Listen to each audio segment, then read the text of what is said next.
We're still working on section 2.1, solving simple equations, and we're going to finish this up with example number 4.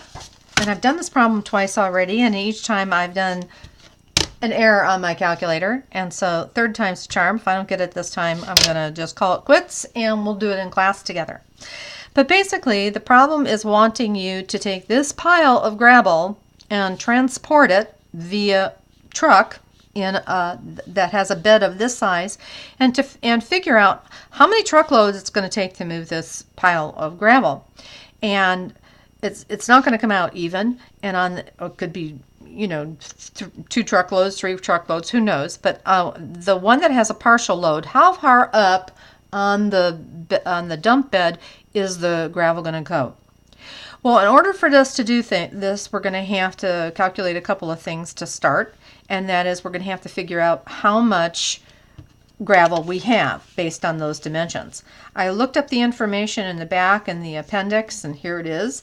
This is pertaining to surface area, which I don't care about, so I'm going to be using volume. And when we talk about the dump bed, we're going to be looking at a rectangular prism. Again, I don't care about surface area. We won't be doing surface area until chapter 4. So I'm going to be using the volume of that.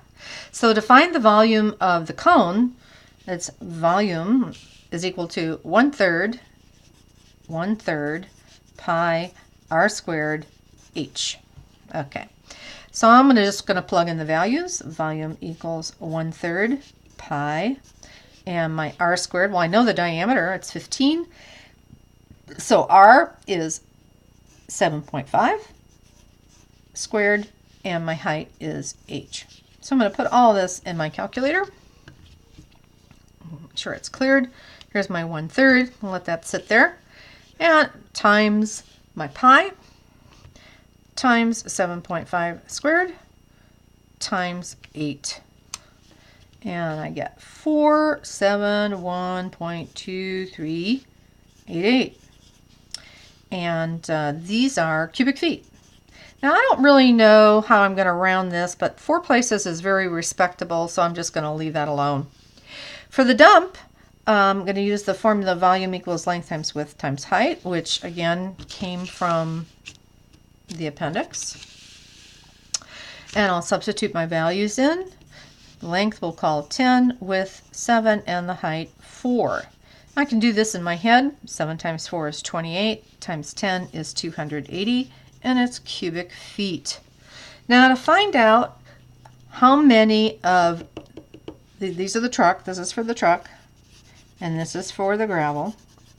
To find out how many truckloads it's going to take to move that much gravel, I'm going to divide.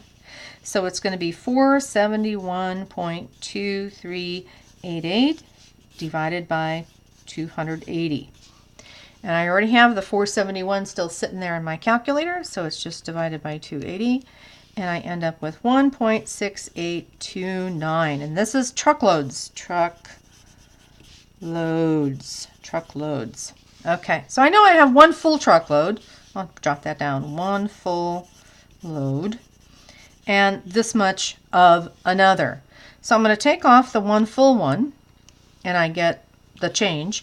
And I'm going to take that and I'm going to multiply it by the number of cubic feet in 1 load, just like you would change to 16ths or to 30 seconds.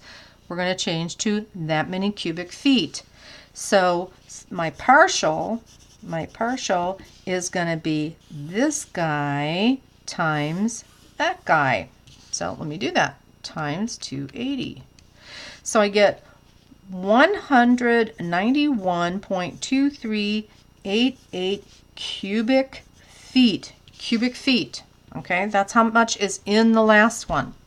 Well, I know the dimensions of the truck. It's 10 by 7 by 14, and I know that volume is equal to 10 by 7 by 4, and I know that the volume is equal to length times width times height. So this remaining bit, you know, like here's your truckload, and there's just this much in here, right? This much in here. That's this.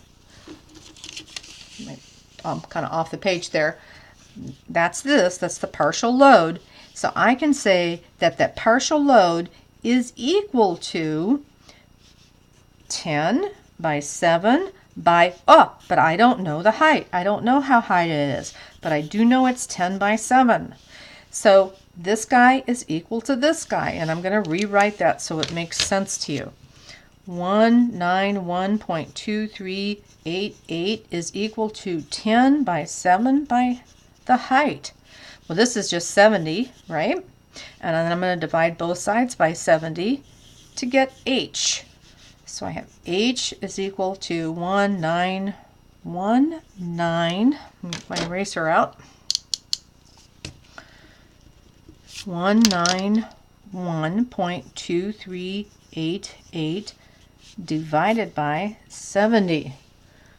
H is equal to, let's see what I've got in here. So I've got 191.2388 divided by 70. So I have 2.7319. Now remember, this is height, and this is feet. So how high is the last one going to be? Oh, what would you say? Would you say 3? Maybe you would say about 3 feet. That would be reasonable. Or about a little more than 2.5 feet. Something like that.